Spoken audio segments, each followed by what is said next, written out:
ඔබ නැවතත් පාර්ලිමේන්තු ගේට් සජීව දේශපාලන සංවාදයේ සමගින් ආණ්ඩු පක්ෂයේ මතවාදය වෙනුවෙන් අපිට සමගින් එකතු වෙනවා පොදුජන පෙරමුණේ ජාතික ලැයිස්තු අපේක්ෂක පොදුජන පෙරමුණේ මහලේකම් නීතිඥ සාගර කාර්යවසම් මහතා. ආයුබෝවන් ඔබතුමාට. ආයුබෝවන්. ඔබ ගෞරවයෙන් අපේ ජාතික රූපවාහිනියට පිළිගන්නවා මේ මොහොතේ පවතින තත්ත්වයක් අපි අර ප්‍රතිපත්ති සම්බන්ධයෙන් වැඩිපුර කතා කරන්න විශේෂයෙන් ජාතික ලැයිස්තු නියෝජනය කරන යතුන් නුගතුන් කියන කාරණේ අපි වැඩිපුර අවධානය යොමු කරා. මේ වෙද්දී පවතින තත්ත්වයක් එක්ක අපි ගත් විටදී ජනාධිපතිවරණයේ තිබුණු ජනප්‍රසාදය ඒ ආකාරයෙන්ම සුරක්ෂිත වෙලාද නැත්නම් අඩු වෙලා වගේද? මගේ මතය නම් ජනාධිපතිවරණයේදී අපිට තිබිච්ච ජනප්‍රසාදය ඊට වැඩිය ඉතා දැඩි ලෙස සීග්‍රයෙන් වැඩි වෙලා තියෙනවා. ඒ වගේම වර්ධනය වෙමින් පවතිනවා. මොකද මෙහිදී විශේෂයෙන්ම සඳහන් කරන්න ඕනේ ගෝඨාභය රාජපක්ෂ මහතාගේ නායකත්වය යටතේ අපි සුවිශේෂී තත්ත්වයක් මේ රටේ ජනතාවට පෙන්눔 කරන්න හැකි වුණා COVID-19 මර්ධනය කිරීමේදී. මොකද ජනතාවට මීට පෙර තියුණු අත්දැකීම් රටේ මේ වගේ ව්‍යසනකාරී තත්ත්වයක් ඇති වුණාම රටේ අත්දැකීම් හැටියට තිබුණේ බොහොම ඍණාත්මක අත්දැකීම්.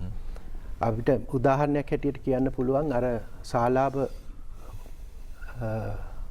හමුදා කඳවුර පිපිරුණු අවස්ථාවේදී ඒ අවට හිටපු ගෙවල් කීපයක පදිංචිකරුවන්ට මං හිතන්නේ එක සති දෙක තුනක් කොළඹ අවිස්සාවේල්ල පාර හිර කළා පාරට ඇවිල්ලා උපවාස කළා උද්ඝෝෂණය කරන්න උන ඔවුන්ට මේ ජීවත් වෙන්න යම්කිසි මුදලක් රජයෙන් ලබා ගන්න.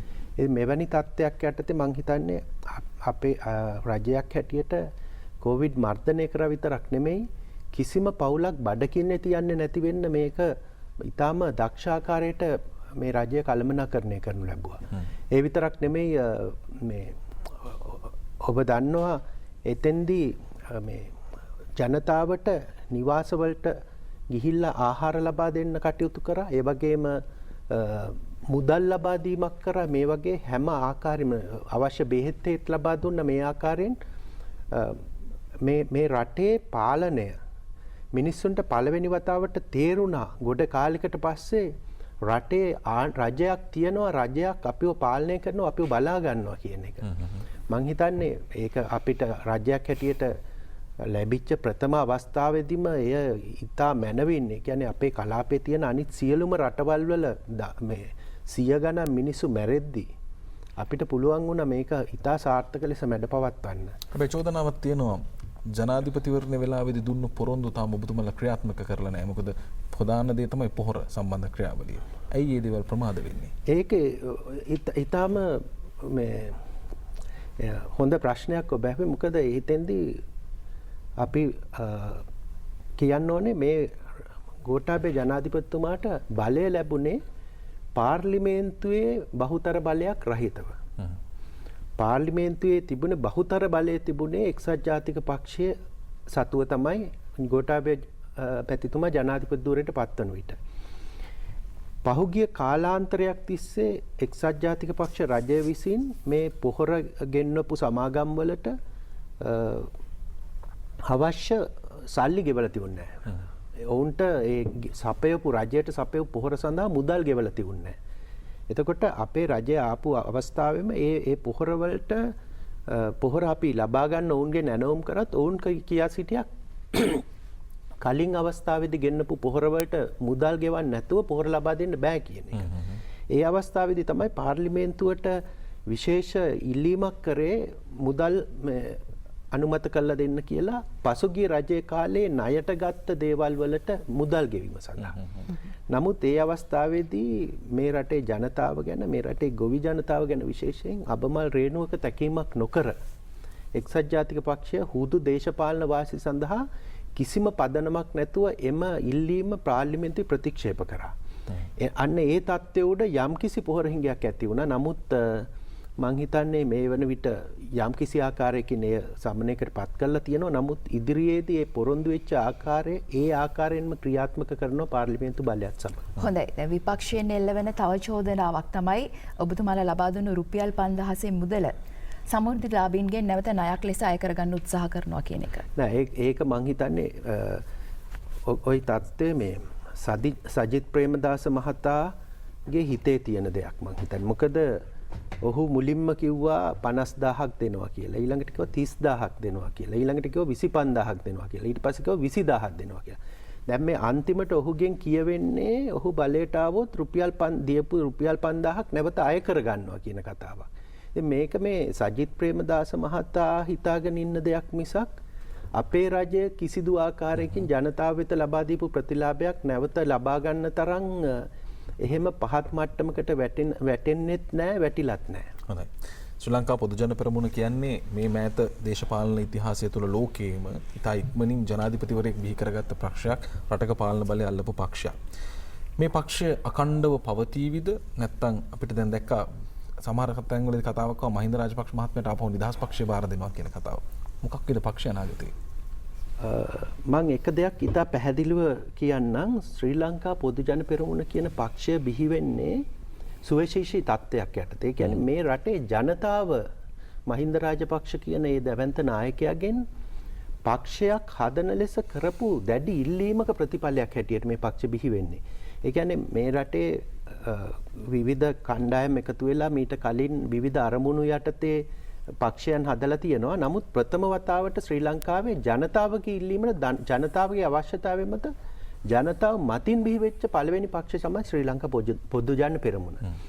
ඒ වගේම තමයි අපේ පක්ෂය දැඩි සංවිධාන ශක්තියකින් යුතු පක්ෂයක්. ඒ වගේම දැඩි විනයකින් යුතු පක්ෂයක්. ඔබ දන්නවා මේ වෙනකොට අපේ දැනට ඉන්නේ ප්‍රාදේශීය සභා මහජන නියෝජිතයෝ පමණයි.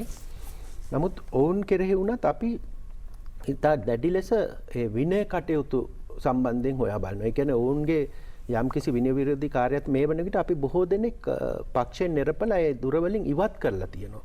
එවැනි දැඩි විනයක් සහිතව පවත්වාගෙන යන ඒ වගේම දැඩි සංවිධාන ශක්තියක්. මේ රටේ හැම ගමකම ශාඛා සමිතියක් පිහිටවලා ඒ ශාඛා සමිතිය මතින් නැති වෙච්ච ප්‍රාදේශීය කමිටු පිහිටවලා ප්‍රාදේශීය කමිටු මතින් ආසන කමිටු පිහිටවලා මෙය අර ගමේ යටම තලයෙන් ඉඳන් ඉහළට ගෙනාපු පක්ෂයක්. මං හිතන්නේ මේ වගේ සංවිධාන ශක්තියක් අපිට අර දෙවෙනි වෙන්නේ සමහර දේශපාලන විශ්ලේෂකයෝ ප්‍රකාශ කර සිටිනවා චීනයේ කොමියුනිස්ට් පක්ෂයට පමණක් දෙවෙනි වෙන ව්‍යුහයකින් සමන්විත පක්ෂයක් කියලා. මං හිතන්නේ බැසිල් රාජපක්ෂ මහතා ඔහුගේ විශිෂ්ට දේශපාලන ඥානය යොදලා ඉතා ශක්තිමත් දැඩි පදනමකින් යුතු පක්ෂයක් ගොඩනගලා තියෙන්නේ. මං හිතන්නේ මේ පක්ෂය එහෙම යම් කිසි කෙනෙක් හිතනවා නම් මේ පක්ෂය ලේසියෙන් විනාශ කරන්න පුළුවන් කියලා මං හිතන්නේ ඒක හීනයක්. මේක ඉතා ප්‍රබල පක්ෂයක් මං සහ අඛණ්ඩව පවතී කියන තැන. අඛණ්ඩව පවතිනවා. හොඳයි. දැන් ඔබතුමාලගේ රජයක් යටතේ නව ආණ්ඩුක්‍රම ව්‍යවස්ථාවක් රැගෙන આવොත් දැන් රටේ පවතින තත්ත්වය අනුව සුදුසු කැබිනට් ක්‍රමයක්ද එහෙම නැත්නම් දැන් පවතිනා වගේ මිශ්‍ර විධායක ක්‍රමයක් කියලාද ඔබතුමා හිතන්නේ? බලය යම් කිසි තැනක තිබිය යුතුයි. ඒ කියන්නේ මං කියන්නේ අර ඒක පුද්ගලයෙක්ට බලය කේන්ද්‍රගත වීමක් නෙමෙයි. නමුත් බලය සඳහා යම් කිසි ඒ බලය භාවිතා කිරීමේදී යම් කිසි අධිකාරියක් තිබිය යුතුයි. දැන් පහුගිය කාලේ මේ රටට කරේ විධායක ජනාධිපතිවරයා සතුව තිබිච්ච බලය පාර්ලිමේන්තුවට ගන්න උත්සාහ කරා. ඒ ගන්න උත්සාහ කිරීමේදී පාර්ලිමේන්තු ඡන්ද ක්‍රමය වෙනස් කරේ නැහැ. එතකොට මේ අපි දන්නවා මේ අලුත් ආණ්ඩුක්‍රම ව්‍යවස්ථාව 1978 අඳුන්වලා දුන්නට පස්සේ පාර්ලිමේන්තුවේ පැහැදිලි බහුතරයක් ඇතුව රජයක් පිහිටුවේ 2010 යුද ජයග්‍රහණයෙන් පස්සේ මහින්ද රාජපක්ෂ මැතිතුමා පමණයි. වෙන කිසිම අවස්ථාවක කිසිදු නායකයෙක්ට කොතරම් ජනප්‍රිය වුණත් ඒකී පැහැදිලි බහුතරය ලබා ගන්න හැකි වුණේ නැහැ. එවැනි තත්ත්වයක් යටතේ මේ අගමැතිවරයාට හැම විටම සිදු වුණා වෙනත් ජාතිවාදී පදනම් මත වර්ගවාදී පදනම් මත ගෝත්‍රවාදී පදනම් මත බිහිවෙච්ච සුළු පක්ෂවල සහාය ලබා ගන්න. එතකොට අගමැතිවරයා ඔවුන්ගේ රූකඩයක් බවට පත් වෙන එක නොවැළැක්විය හැකි තත්ත්වයක් වුණා. ඉතින් මේ තත්ත්වයේ යටතේ මේ තිවිච්ච ක්‍රමය අහෝසි කිරීම මේ රටේ යහපැවැත්මට රටේ ඒකීයභාවයට ජාතික ආරක්ෂාවට දැඩි ප්‍රශ්නයක්. ඉතින් මේ වගේ තත්ත්වයක් යටතේ අපි හිතනවා මේ තත්ත්වයෙන් වෙනස් වෙන්න ඕනේ. ආණ්ඩුක්‍රම ව්‍යවස්ථාවේ ඒ කියන්නේ රටේ ආරක්ෂාව සඳහා වග කියන ඍජු නායකත්වයක් යටතේ රටක් පැවතිය යුතුයි. එහෙම නැත්නම් අපි වගේ විවිධ ජනවර්ග වාසය කරන රටක ජාතික ආරක්ෂාවට දැඩි තර්ජනාත්මක තත්ත්වයක් ඇති වෙන්න පුළුවන්. දැන් එතනම දිගුවක් විදිහට ඉදිරියට ගියොත් 19 වෙනි දේවල් ඔබතුමාලා සම්පූර්ණයෙන් ඉවත් කරන තැනකද ඉන්නේ? ඇත්ත වශයෙන්ම අද මේ රටට අවශ්‍ය අලුත් ව්‍යවස්ථාව. මොකද මේ ව්‍යවස්ථාව 19 වතාවක් සංශෝධනය කරලා තියෙනවා. ඒ සංශෝධන එකිනෙකට නොගැලපෙන තත්ත්වෙකුත් තියෙනවා. විශේෂයෙන් මම එක පොඩි උදාහරණයක් කියන්නම්. 13 වෙනි සංශෝධනයේ ගෙනෙන අවස්ථාවේ ඒට විරුද්ධව විශාල පිරිසක් අධිකරණය සහ වෙනත් ආකාරයේ විරෝධතා දැක්වුවා. එතකොට අධිකරණයේ විශේෂ විනිශ්චයකාර මඩුල්ලක් විසින් ප්‍රකාශ කර සිටියේ නෑ 13 වෙනි සංශෝධනය යටතේ මේ රටට හානියක් වෙන්නේ රටේ ඒකීයභාවයට හානියක් වෙන්නේ නෑ.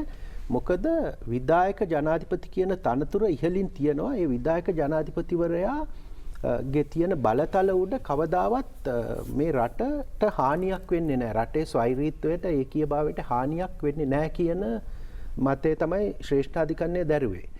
නමුත් එහෙම කියලා 13 ගෙනහැල්ලා 19න් ඒ ජනාධිපතිවරයාගේ තියෙන ඒ බලය ඉවත් කරනු ලැබුවා. ඉතින් එතකොට දැන් අර 13 වෙනුවෙන් ශ්‍රේෂ්ඨාධිකරණය ප්‍රකාශය කරපු මතේ අනිත් පැත්තට අපි ගමන් කරනවද කියලා පහුගිය කාලේ මේ රටේ ජනතාවටම සැකයක් ඇති වුණා. ඉතින් මේකට අණ්ඩ දාලා වැඩක් නැහැ. මෙය අලුත් ව්‍යවස්ථාවක් හැටියට මේ රටට හිතකර රටේ යහපැවැත්මට අනාගත පැවැත්මට හිතකර ජනතාවට වඩාත් වාසිදායක ව්‍යවස්ථාවක් ගෙන ආ යුතුයි. ඒ සඳහා තමයි අපි පක්ෂයක් හැටියට ජනතාවගෙන් ඉල්ලා හිටින්නේ මේ වෙලාවේ පක්ෂපාත ભેද අමතක කරලා මේ රට වෙනුවෙන් ඔබ ඒ අවශ්‍ය ඔබේ යුතුයකම කරලා ඒ තුනෙන් දෙකේ බලය ලබා දෙන්න අපිට රට වෙනුවෙන් ඔබේ අනාගත පරපුර වෙනුවෙන් ඔබේ දරුවාගේ අනාගතය වෙනුවෙන් මේ වෙනස්කම ඉටු කරන්න. දැන් අර තුනෙන් දෙක ඔබතුමා මෙතන දිල්ලපු නිසාම ඇහුවත් ඔබතුමා නීතිඥවරයෙක්. තුනෙන් දෙකක් ලබා දීම තුල අනිසි ආකාරයෙන් රාජ්‍ය බලවත් කිරීමක් වෙනවා කියලා කෙනෙක් ප්‍රශ්න කළොත් ඒක සාධාරණයිද? නෑ එහෙම වෙන්න බෑ. ඉතින් ඒ කියන්නේ ජනතා විශ්වාසය මත පදනම් වෙච්ච දෙයක් නේ. එතකොට අපි බැලුවොත් මේ රටේ අතීතය දිහා බැලුවොත් අපේ පක්ෂේ නායකත්වය මේ පක්ෂයට නායකත්වය දෙන්නේ රාජපක්ෂවරු. ඒක ගැන අපි ආයි විවාද කරන්න ඕනේ නැහැ. නමුත් අපි බැලුවොත් ඔවුන් මේ රට වෙනුවෙන් හැම විටම ආදරෙන් කටයුතු කරලා තියෙනවා. පසුගිය වතාවේ ඔවුන්ට විරුද්ධ විවිධ චෝදනා නැගුවා. හොරකම් කරා, කමිෂන් ගැහුවා, විවිධ දේවල් ගැන චෝදනා නැගුවා. නමුත් ඒ කිසිදු චෝදනාවක් හුදු චෝදනා වලටම පමණක් සීමා වුණා මිසක් ඒ සම්බන්ධයෙන් විවිධ කමිටු පත් කළා තොරතුරු හෙව්වා. ඒ සියලු කමිටු වල වාර්තාවල තොරතුරුයින් දැනුම් දුන්නේ නෑ. මේ කිසිම ව්‍යාපෘතියක කිසිම දෙයක කිසිම හොරකමක් වෙලා නැහැ. මේ රටට තියෙන වාසිදායකම හොඳම විදිහට තමයි සිද්ධ වෙලා තියෙන්නේ කියලා. ඉතින් මේ වගේ තත්ත්වයක් යටතේ මේ ජනතා විශ්වාසයක් තියෙනවා. මේ රටේ ජනතාව විශ්වාස කරනවා මේ නායකත්වය කෙරෙහි. ඒ කියන්නේ අපි ඒ ඉතිහාසය එක්ක බැලුවොත් මේ රට වෙනුවෙන් පෙනී හිටපු රටේ ආරක්ෂාව වෙනුවෙන් රටේ මේ ජනතාවගේ යහපැවැත්ම වෙනුවෙන් රටේ සංවර්ධනය වෙනුවෙන් පෙනී හිටපු නායකත්වයක් මිසක් අපිට තියෙන්නේ මේ රට කඩන්න ඕනි කියලාවත් LTT එකට කොටස් දීපුවත් එහෙම නැත්නම් මේ කිසිම දර්ශනයක් නැතුව මෝඩ කතා කිය ඇවිදින නායකත්වයක්වත් අපේ පක්ෂයට නෑ. අපේ පක්ෂයට තියෙන්නේ ඊට වැඩිය වෙනත් තලයක වූ මේ රටට ආදරය කරන ජනතාව පිළිගත් නායකත්වය. එවැනි නායකත්වයක් සඳහා බලය ලබා දීම සඳහා ජනතාව පැකිලිය යුතු නෑ. හොඳයි. MCC ගිවිසුම සම්බන්ධයෙන් ඇයි තවමත් නිවැරදි තීරණයක් ගන්නේ නැත්තේ? නෑ අපි නිවැරදි තීරණයක් අරන් තියනවා. ඔබ ඇයි එහෙම ප්‍රශ්නයක් ඇහුවේ කියලා මම ඔබෙන් අහන්න කැමතියි. ඔව් මේ විපක්ෂයෙන් කියන දෙයක් තමයි මේ ආණ්ඩුව සූදානම් වෙන්නේ මේ මැතිවරණයෙන් පස්සේ අත්සන් කරන්න කියලා. නෑ ඒක ඉතා අපි පැහැදිලිව කියලා තියෙනවා. මේ රටේ ජනතාවට අහිතකර වූ කිසිදු ආකාරයක කිවිසුමක් අපි අත්සන් කරන්නේ නැහැ. MCC විතර නෙවෙයි වෙන කිසිදු කිවිසුමක් අත්සන් කරන්නේ. මේ රටට අහිතකර කිවිසුම් අත්සන් කර එක්සත් ජාතික පක්ෂය. මේ රටේ අනාගත පරපුර වෙනුවෙන් හදපු මේ මහා දැවැන්ත ව්‍යාපෘතිය හම්බන්තොට වරාය කුණු කොල්ලෙට දීලා කමිෂන් සාක්කුවේ දාගත්තේ මේ එක්සත් ජාතික පක්ෂය. මේ අද ඉන්න ওই නායකයෝ සජිත් ප්‍රේමදාසලා රනිල් වික්‍රමසිංහල. නමුත් මේ අපේ පක්ෂය ඉතිහාසයේත් එහෙම කළා නැහැ. කවදාවත් එවැනි දෙයක් බලාපොරොත්තු වෙන්නවත් බෑ. කිසිම විදේශ බලවේගයකටවත් කිසිම ආකාරයකින් එවැනි දෙයක් අපේ රජයකින් කෙරෙයි කියලා බලාපොරොත්තු වෙන්න බෑ. ඒ පොරොන්දුව අපිට කිසිම පැකිලීමකින් තොරව ජනතාවට ලබා දෙන්න පුළුවන්. පක්ෂ විනය බොහොම තදින් පවත්වාගෙන යනවා කියන කාරණා ඔබතුමා මීට කලින්ම සඳහන් කළා. මේ වෙද්දී අර බුවනක රාජමණ්ඩපයේ හා සම්බන්ධ සිදුවීම සහ තවත් කිහිපයක්ම අපි දැක්කා. පක්ෂ අභ්‍යන්තරයේ සිටින ප්‍රබලයින්ගේ මතගැටුම් ඉදිරි ජනප්‍රිය වේදිකාවේ කතාබහට ලක් වෙන තැනක් ඇත්තා. මේ ගැන මොකුත් අවධානයක් තියමුණාද? ඔව්. ඒ මනාප ලබා ගැනීම සඳහා කුමන ප්‍රකාශ කරත් පක්ෂයක් හැටියට අපි ඉන්නවා දැඩි ස්ථාවරයක. යම්කිසි පුද්ගලයෙක් වරදක් කරලා තියෙනවා නම් ඒ පුද්ගලයා නීතිය ඉදිරියට පැමිණිය යුතුයි, දඬුවම් දිය යුතුයි. ඒ සම්බන්ධයෙන් පක්ෂයේ විනයත් ක්‍රියාත්මක විය යුතුයි කියලා ඒ ආකාරයෙන්ම සිදු වෙනවා. ඒ ගැන ජනතාව කිසිම සැකයක් තියාගන්න ඕනේ නැහැ. මොකද මේ රජය පිහිටෙව්වේ ගෝඨාභය රාජපක්ෂ මහතා මේ රජය පිහිටෙව්වේ මේ රටේ නීතිය හැමට සමානව ක්‍රියාත්මක කරන්න. ඒ වගේම බැසිල් රාජපක්ෂ මහතා මේ පක්ෂ නිර්මාණය කරද්දී පක්ෂ නිර්මාණය කරේ නිසි විනයක් සහිත මහජන නියෝජිතයින් මේ රටට බිහි කිරීම සඳහා. එතකොට මහින්ද රාජපක්ෂ මැතිතුමා මේ රට අගමැති දුරේ ඉල්ලන්නේත් මේ රටේ ජනතාවට ඒ සමාජ සාධාරණ ලබා දීම සඳහා. ඒ නිසා කිසිම ආකාරයකින් ඒ සම්බන්ධයෙන් විවිධ පුද්ගලයන් විවිධ මත ප්‍රකාශ කරාට සැකයක් තියාගන්න ඕනේ නැහැ. නීතිය වරදක් කරලා තියෙනවා නම් නීතිය ක්‍රියාත්මක වෙනවා තාරාතිරම නොබලා. දැන් නීතිය ක්‍රියාත්මක කිරීම පැත්තෙන් ගත්තොත් ඔබතුමා නීතිඥවරයෙක් නිසාම අපි දැක්ක පාස්කු විරුද්ධ සිදුවීම සහ මහ බැංකු වැඳුම් කර සිදුවීම කියන දේවල් පිළිබඳ පෙර රජය එක මාධ්‍ය විවෘතව කරලා කතාවක් තිබුණා. නමුත් චූදිතින් දනුවම් දීමක් සිදු වුණේ නැහැ. ඔබතුමාලා ජනාධිපතිවරණින් එද්දිත් ප්‍රධාන කාරණයක් කියුණේ මේ දෙකට අදාළව දනුවම් දීම සිදු කරනවා කියන දේ. විශ්වසනීය සහතිකයක් දෙන්න පුළුවන්ද බැඳුම් කර වංචනිකයින්ට ඒ වගේම පාස්කු විරුද්ධ ප්‍රහාරයක අදාළයට ඔබතුමාලා දනුවම් දෙනවා කියන දේ? ඊටාම විශ්වසනීයත්වයෙන් මේ සහතිකය දෙන්න පුළුවන්. මොකද මේ හැබැයි එක දෙයක් කියන්න. එක්සත් ජාතික පක්ෂය බලය ලබා ගත්තේ මේ රාජපක්ෂවරුන්ව පරාජය කිරීම කියන පටු අරමුණක් උඩ මිසක් ඔවුන්ට මේ රට පාලනය කිරීම සම්බන්ධයෙන්වත් කිසිම අදහසක් තිබුණේ නැහැ. ඔවුන්ට ඕනුනේ කොයි ආකාරයකින් හරි රාජපක්ෂවරුන් පරාජය කරලා ඔවුන්ව සිරගත කිරීම.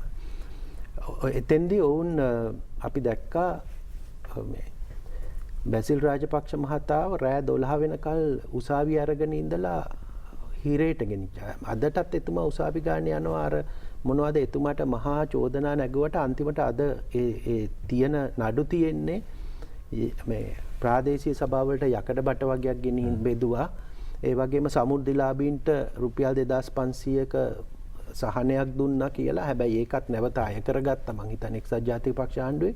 ඉතින් මේ වගේ බොහොම මේ අර කිසිම තේරුමක් නැති චෝදනා කරලා රාජපක්ෂවරුන් සහ ඔවුන්ට හිතවත් පිරිස අත්අඩංගුවට ගත්තා. නමුත් ඒ හුඟ දෙනෙක් පසුව නඩු විභාගයෙන් පසුව උසාවි විසින් නිදොස් කොට නිදහස් කරනු ලැබුවා. ඉතින් අපිට අවශ්‍ය නැහැ රජයක් හැටියට ඒ වගේ පරිගැනීමේ තැනකට යන. අපි එහෙම දුර්වල රජයක් නෙමෙයි. අපි ශක්තිමත් රජයක්. අපි ඒක නිසි පරිදි හොයලා බලලා නිසි ක්‍රමවේදයේ යටතේ නිසි සාක්ෂි එකතු කරලා ඔවුන්ට නිසි දඬුවම් ලබා දෙනවා. ඒ සම්බන්ධයෙන් ඉතා විශ්වසනීයත්වයෙන් කියන ජනතාවට කිසිම සැකයක් තියාගන්න අවශ්‍ය නැහැ. සජිත් ප්‍රේමදාස මහත්මයා කියන දෙයක් තමයි ත්‍රස්තවාදය නැවත ඇති නොවීමට බලය බෙදා හැරිය යුතුයි කියන දේ. ඔබතුමා මොකක්ද ඒ ගැන කියන්නේ? නෑ සජිත් ප්‍රේමදාස මහත්තයා කියන දේවල් නම් මං හිතන්නේ මේ රටේ ජනතාව කවුරුත් වැඩිය මේ සීරියස්ලි කියන්නේ වැඩිය බරපතල ලෙස සැලකිය යුතු නෑ. මොකද ඔහු කියන්නේ හුඟක් වෙලාවට කිසිම අර බර වචන දාලා කිසිම හරයක් නැති ප්‍රකාශ කරන නායකයෙක් හැටියට තමයි සජිත් ප්‍රේමදාස මහතා මේ රටේ ජනතාව හඳුනගෙන තියෙන්නේ. නමුත් මේ බලය බෙදීම කියන එක අපි පිළිගන්නවා. නමුත් බලය බෙදීම කියන එක පිළිගන්නේ මේ සජිත් ප්‍රේමදාස මහතා කියන විදිහට මේ ත්‍රස්තවාදීන්ගේ අතට බලය යන විදිහ බලය බෙදීමක් නෙමෙයි. මේ රටේ බලය යන්න ඕනේ ජනතාව අතරට. එතකොට ප්‍රාදේශීය සභාව කියන පල්ලෙහාම කොටස වෙනකල් ඒ බලය ගලා යාම සිදු වෙන්න ඕනේ. අපි මේ මධ්‍යම රජයෙන් හෝ ජනාධිපතිවරයා විසින් රට පාලනය කළ යුතුයි කියන මතයක ඉන්න පක්ෂයක් නෙමෙයි. එය බලය බෙදී යන්න ඕනේ. හැබැයි බලය බෙදී යන්න අපේ රටේ තියෙනවා ක්‍රමවේදයක්. ඒක තමයි උඩින්ම ජනාධිපතිවරයා ඉන්නවා, ඊට පස්සේ පාර්ලිමේන්තුව තියෙනවා, යටින් පළාත් සභාවක් තියෙනවා, ඊට කලින් ඊට පල්ලෙහෙන් පළාත් පාලන ආයතන තියෙනවා. හැම ප්‍රදේශයකම පළාත් පාලන ආයතන. ඉතින් මේ පළාත් පාලන ආයතනයේ ඉන්නේ ජනතාව විසින් ජනතාවගේ ඡන්දයෙන් පත් කරගත් ජනතා නියෝජිතයෝ. එතකොට ඒ තම තමන්ගේ ප්‍රදේශයට අදාළ බලය ඔවුන් වෙත ලබා දිය යුතුයි. අන්න ඒක එවැනි බලය බෙදීමක් සම්බන්ධයෙන් තමයි අපි කියන්නේ බලය බෙදා දිය යුතුයි කියලා. හොඳයි. දැන් පවතින සමානුපාතික නියෝජනය ක්‍රමයෙන් කොට්ටාස ක්‍රමයකට යමේ සූදානමක් තියෙනවද ඔබතුමාලගේ? දැන් තියෙන ක්‍රමයෙන් කොට්ටාස් ක්‍රමයකට යාම නෙමෙයි මං හිතන්නේ සම්මිශ්‍ර ක්‍රමයක් සම්බන්ධයෙන් තමයි කලින් අදහස තිබුණේ පාර්ලිමේන්තුවේ දිනේෂ් ගුණවර්ධන මැතිතුමාගේ ප්‍රධානත්වයෙන් පහුගිය පාර්ලිමේන්තුවේ විශේෂ කමිටුවකුත් ඒ සම්බන්ධයෙන් ඇති කළා. ඒ සම්බන්ධයෙන් ඒ නිර්දේශ ඉදිරිපත් කරනු ලැබුවා. මං හිතන්නේ මෙය නැවත වතාවක් අධ්‍යයනය කළා ඒ රටට ගැළපෙන ක්‍රමයක්. මොකද අර කොට්ටාස ක්‍රමයකට පමණක් ගියොත් සමහරක් විට 1977 වෙච්ච වැරද්ද ආයිපාරක් වෙන්න පුළුවන්. මොකද එතෙන්දී ඡන්දදායකයන් වෙතින් ජේ.ආර්. ජයවර්ධන මහතාට ලැබුණේ නැහැ 55කට විතර වැඩි ඡන්ද බලයක්. නමුත් පාර්ලිමේන්තුවේ ඔහුට 6න් 5ක බලයක් පෙන්눔 කරා. එතකොට එතෙන්දී පොඩි මං හිතන්නේ පොඩි නෙමෙයි ලොකු වරදක් තියුණා ඒ කොට්ටාශ ක්‍රමය පමණක් යොදා ගැනීමේදී. ඉතින් ඒක නිසා මේක යම්කිසි සාධාරණ ක්‍රමයක් වෙන්න ඕනේ. ජනමතයටත් ඉඩ දෙන්න ඕනේ. ප්‍රබල රජයක් බිහි වෙන්නත් ඕනේ. නමුත් ඒ තුලින් විපක්ෂය මැඩ පැවැත්වීමක් සිදු නොවෙන්නත් ඕනේ. මේ සම්මිශ්‍රණ ක්‍රමයක් මේ හැම පැත්තටම සාධාරණ වෙන ක්‍රමයක් තිබිය යුතුයි. 2015 දී ඔබතුමාලා පරාජයට පත්වීමේදී චෝදනාවක් විදිහට තිබුණු දේ තමයි බලය අයිතු විදිහට පාවිච්චි කිරීම තිබුණා. ඒ වගේ මහින්ද රාජපක්ෂ මහත්මයා සමගින් ඒකාබද්ධ වී සිටි පිරිස් යම් යම් ආකාරයේ අකටයුතුකම් සිදු කළා කියන චෝදනාව. දැන් ගෝඨාභය රාජපක්ෂ මහතා පැමිණීමත් එක්ක අලුත් දේශපාලන දර්ශනයක් අලුත් වැඩපිළිවෙලක් බොහෝ දෙනෙක් බලාපොරොත්තු වෙනවා. දැන් අර විමල් විරාජ මහත්මයාත් කියනවා අර ජොන්ස්ටන් ප්‍රනාන්දු මහත්මයාගේ ප්‍රකාශයට අදාළව ඒ කලින් තිබ්බ තත්ත්වයන් ආයෙ ගේන්න බෑ කියනදී විශ්වාසනීය සහතිකයක් දෙන්න පුළුවන්ද? ඔබතුමාලා පාර්ලිමේන්තු බලය ගත්තොත් සුපිරිසිදු පාර්ලිමේන්තුවක් ඇති වෙයි කියන සහතිකය. ඒ සහතිකය නම් කිසිම අවිශ්වාසයකින් තොරව වෙන්න පුළුවන්. නමුත් මම යම්කිසි නිවැරදි කිරීමක් කළ යුතුයි. මහින්ද රාජපක්ෂ මැතිතුමා කියන්නේ බොහොම ආදරණීය නායකයෙක්. එතුමාගේ සමහර වෙලාවට ඒ මානුෂික ගුණාංග වැඩිකම නිසා එතුමා වෙතින් අර මේ හරි ඉක්මනට මිනිස්සුන්ට සමාව දීම සහ මේ ඒක නමුත් මං හිතන්නේ ඒ තත්ත්වයම තමයි එතුමාට හානි කරුනේ. ඉතින් ඒ තත්ත්වය දැන් අපි හැමෝම නිසි ලෙස අවබෝධ කරගෙන තිබෙනවා. එවැනි තත්ත්වයක් නැවත මේ රටේ ඇති නොවිය යුතුයි කියලා. මොකද 2015 පැවති රජය තරම් 2015ට පෙර පැවති රජය තරම් මේ රටට සංවර්ධනයක් ගෙනාව රජයක් නැහැ. නිදහසෙන් පස්සේ වඩාත්ම මේ රට සංවර්ධනය කරපු රජය තමයි මහින්ද රාජපක්ෂ මැතිතුමාගේ 2010-2015 රජය. නමුත් අවාසනාවකට එහිදී අර යම්කිසි පුද්ගලයන් කරපු විවිධ විනාශකාරී ක්‍රියාදාමයන් නිසා ඒ කරපු මහා සංවර්ධනය යටපත් වෙලා අර විනාශකාරී සිද්ධීන් ඉස්මතු වෙලා සමාජගත වුණා. ඉතින් ඒ කරපු වැරැද්ද සම්බන්ධයෙන් මම හිතන්නේ හැමෝම දැන් දැනුවත් එවැනි දේවල් ඉදිරියට වෙන්නේ නැහැ. නැගෙනහිර ජැටිය සම්බන්ධ ප්‍රශ්නය තියෙනවා වරාය. ඒ වගේම හම්බන්තොට වරාය පවරා දීම සම්බන්ධයෙන් තියෙනවා. මේ දේවල් සම්බන්ධයෙන් ඇති වෙලා තියෙන ගිවිසුම් අවලංගු කරන්න පුළුවන්කම තියෙනවද? යලි පවරා ගැනීම හැකියාව තියෙනවද?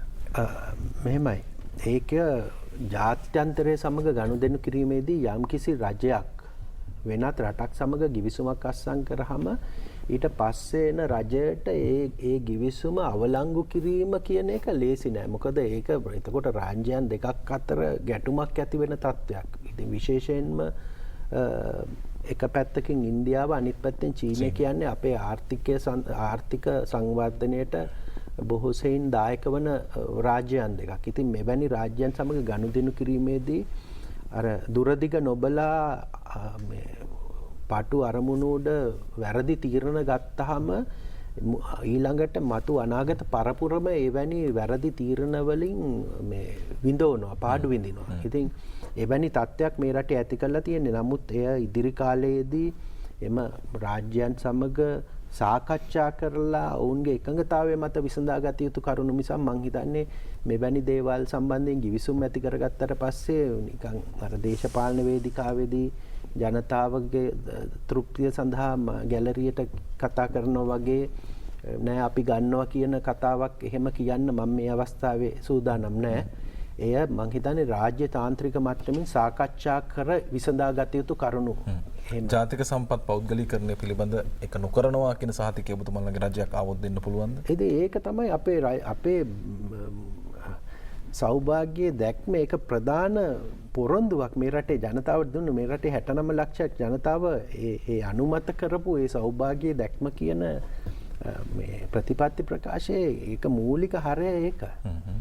COVID-19ට අනුව සෞභාග්‍ය දැක්ම වෙනස් කරන්න සිද්ධ වෙයිද ලබා දුන්න ප්‍රතිපත්ති ක්‍රියාත්මක කිරීමේදී? නෑ මූලික ප්‍රතිපත්ති වෙනස් කරන්නේ නෑ. නමුත් සමහර දේවල් සම්බන්ධයෙන් අපිට පිළිගන්න වෙන. මොකද අපේ ආර්ථික සංවර්ධනය අපි ඒ ප්ලෑන් කරනකොට ඒ කියන්නේ සැලසුම් කරද්දී අපේ මූලිකම තිබිච්ච එක දෙයක් තමයි සංචාරක ව්‍යාපාරය සංවර්ධනය කිරීම.